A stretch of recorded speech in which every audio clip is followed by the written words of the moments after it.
Hello everyone, welcome back to the channel. I'm just up in the woods for an overnighter. I'm going to be doing some shed camping. I've got a pass out this evening. I was going to head over to the Lake District, but the weather forecast isn't looking too good. It's still fairly blustery.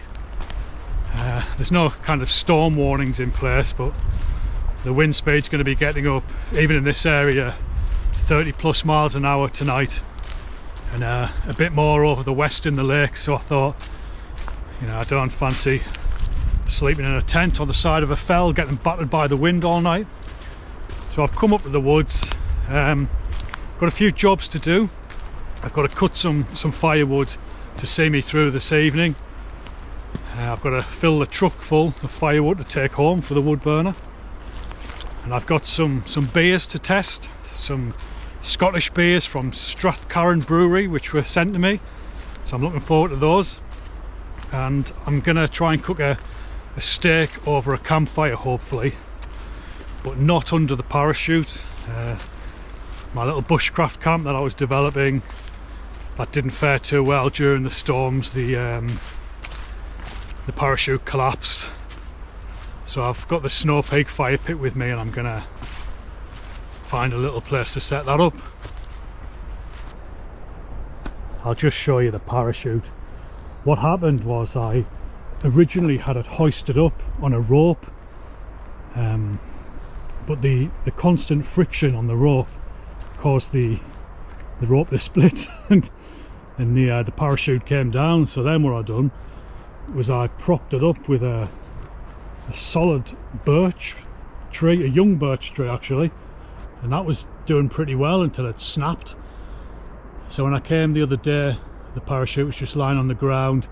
So I've done a basic repair to the stick there. You can see I've just lashed some rope around it just to keep it up off the ground, but there's no way I'm going to risk having a fire in the fire pit here.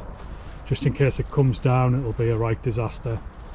But yeah, the camp got squashed pretty much, so I'm just going to leave it for the time being, and I'll have to get my mates around, I think, and we'll try and get a proper tripod lashed together, and hopefully that should be a bit more robust. But yeah, the first job, I'm going to get the wheelbarrow and I'm going to go and collect some firewood and start getting prepared for the evening.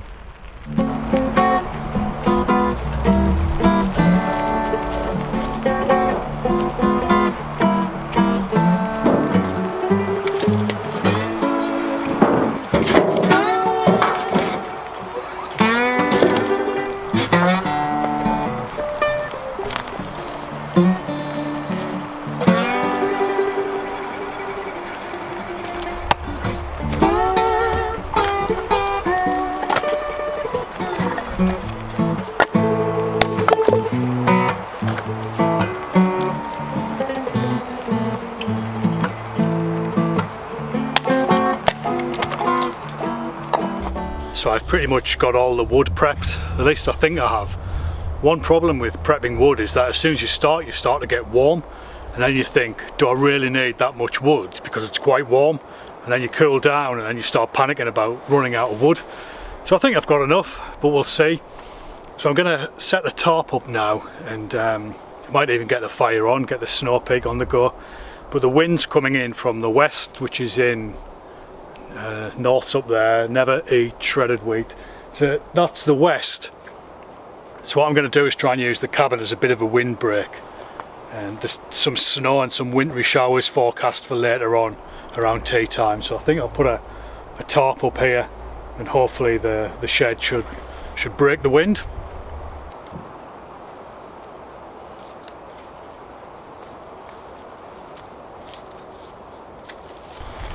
So I've managed to string a ridge line up, and I think I'm going to go for a plow point setup actually, because there's a lot of exposed woodland there where the wind could rush down there and ruin my experience this evening. So I think I'm going to clip the edge of the tarp on there and do a plow point. I've got a DD 3x3 tarp and a little carabiner to make life easy for myself. So I think we'll get that set up now. So the plow point setup wasn't really working, the ridge line was too low. So I got the step ladders out, climbed up the tree a bit, raised the ridge line, and I've just realised I haven't got any pegs. So I'll have to just knock up a few hazel stakes and we'll get this set up properly.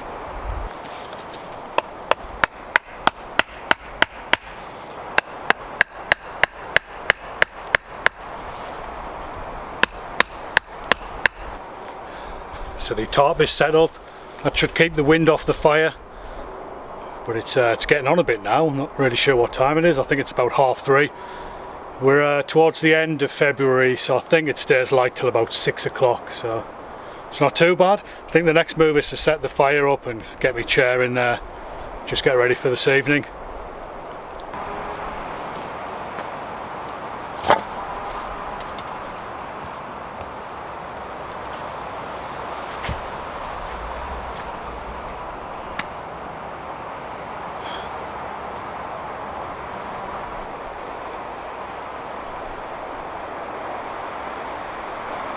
So we're all set up now, guys.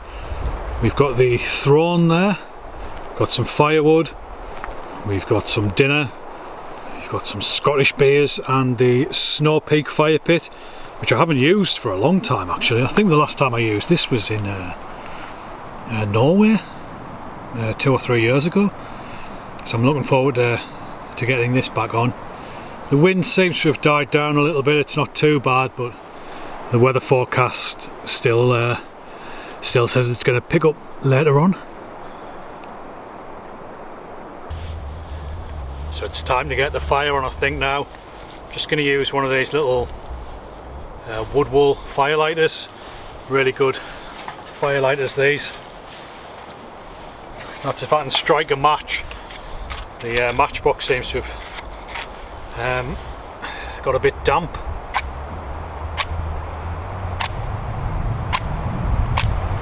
There we go, just about. This could take a while. There we are, we're in. It's all pretty damp, this wood. I'm hoping it should get going.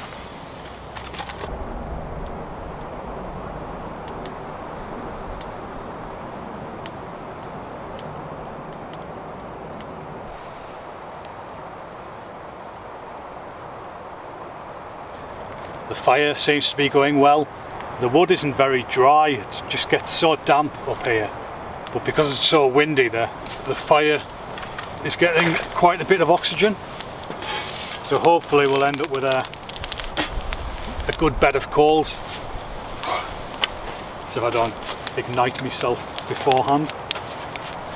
I could have really done with chopping this wood a little bit finer. Just got a bit lazy, to be honest, which happens.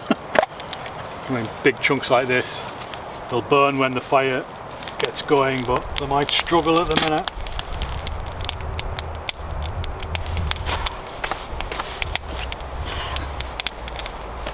It's nice and warm sitting in here though. Oh, it's getting a bit chilly. The sky's getting a bit dark as well. There's wintry showers forecast.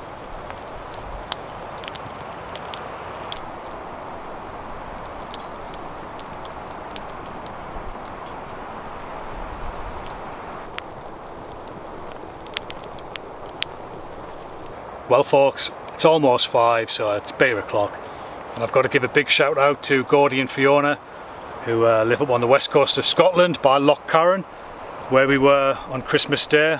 They're fellow canoeists and motorcyclists, I believe, and they very kindly sent me some of their local beers to try from the Strathcarron Brewery. Now, I was unaware that there was a brewery up that way, but there is, and they supply the local shops and the local pubs. And apparently the beer is brewed in a cowshed. So we've got this one here, which is the Golden Cow, 3.9% ABV, and it's made with fresh West Highland water. So I'm really looking forward to giving this a go. So I'm going to pop it open now.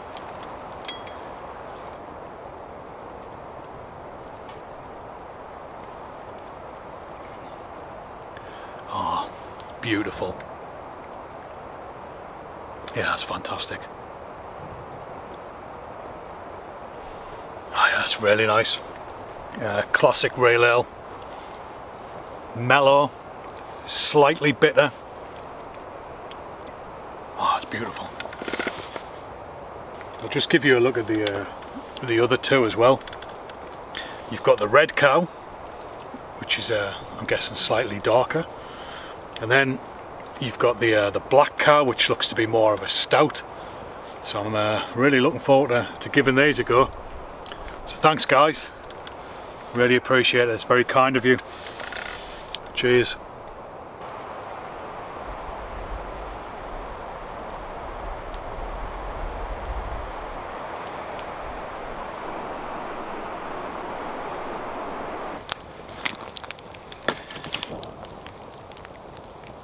It's getting dark. It's probably going to be too dark to film the cooking of the steak, but it's not too dark to film the drinking of a beer. I've just popped open another one of the Strathcarron beers. This is the Red Cow, another classic, lovely lovely flavour. I should have brought a glass really. I can just about make out the colour. It's obviously a ruby beer. Lovely taste. Not too much bitterness, a good bit of depth, easy on the nose, easy on the palate. You could drink this all night. Beautiful.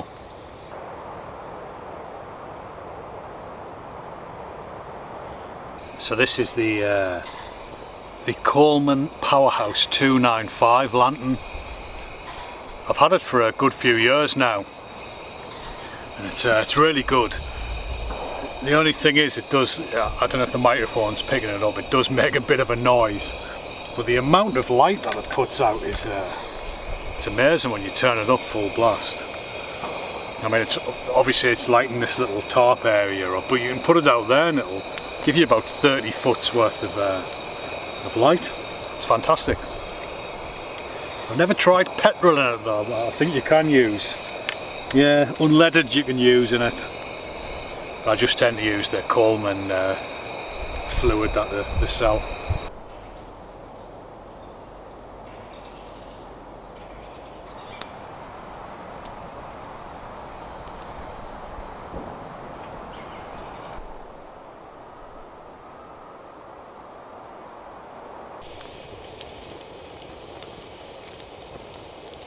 Well folks, we're going in on the last beer, the Black Cow.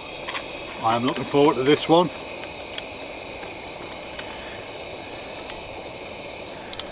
It's really dark out now. We've just had the tawny owl come over,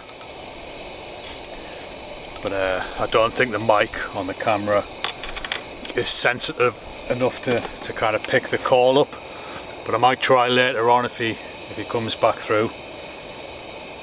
Right, so we've got the Black Cow. This is another 4.3%, same as the Red Cow. Mellow on the nose.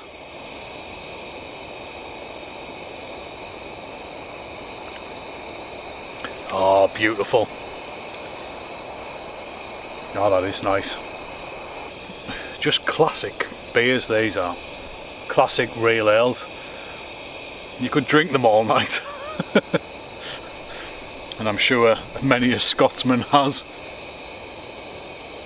So I think I'll probably give it until the end of this beer, and then I'll put the Snow Pig grill over the pit, and then we'll just lob the steak on.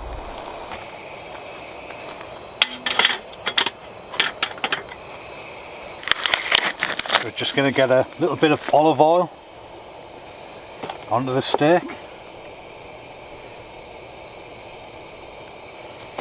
Just so it doesn't stick. And then we'll just whack it on there.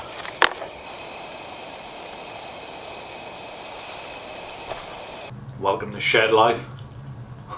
It started raining outside, so I'm glad I decided to eat in the shed. So the steak is cooked to perfection.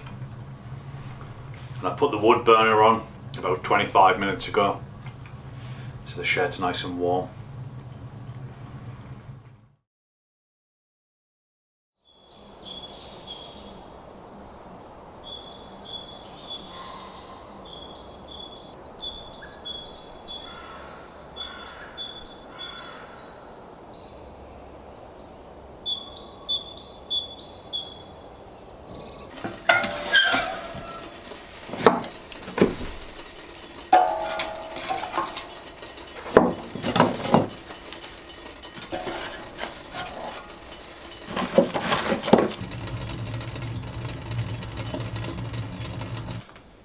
Morning everyone.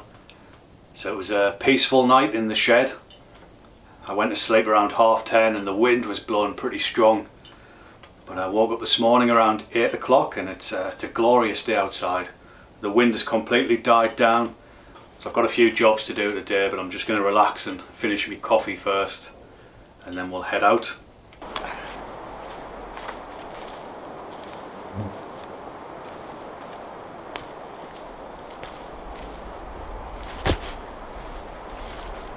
So my mission here is to try and build a path from the car park where we leave the truck up to the cabin. I'm putting these logs down the side so we can keep the vegetation away, because when you walk through the woods in the summer it's really difficult not to pick up ticks. There's loads of them in this woodland. They tend to get onto your shoes, your socks, and then they'll climb all the way up your trousers, and they usually attach themselves to some part of your upper body. I've had them on my chest, my neck and all sorts. It's a nightmare, and obviously there's the risk of Lyme's disease as well. So what I want to do is put timber down along the sides of the path.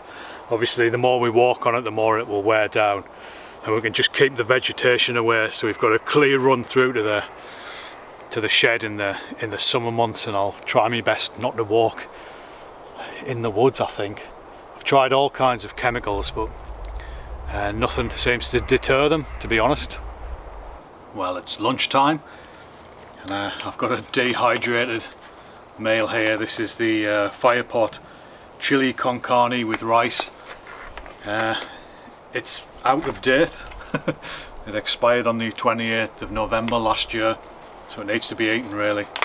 Looks alright, smells alright. I'm not really too keen on these fire pot meals, but Trish has had this one a few times and she thinks it's alright.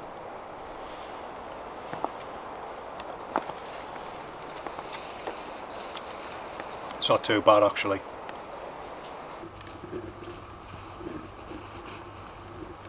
The time has come to wash the dishes, so I tend to use this little storm kettle up here in the woods to boil water for washing up. Works pretty well, although really I should turn it round so the wind is going into the hole on the front, but never mind.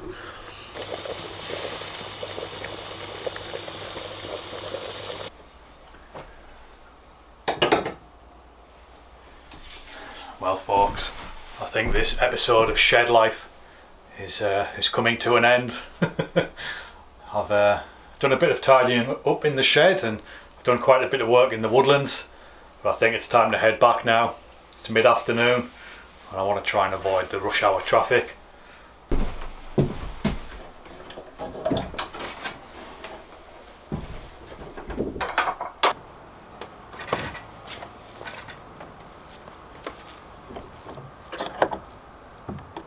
It's such a nice day, really calm and still and lovely blue skies. I haven't seen a blue sky for ages. So yeah, that's me done guys. So as ever, thanks for watching the video. Hope you enjoyed it. I'll see you again in the next one.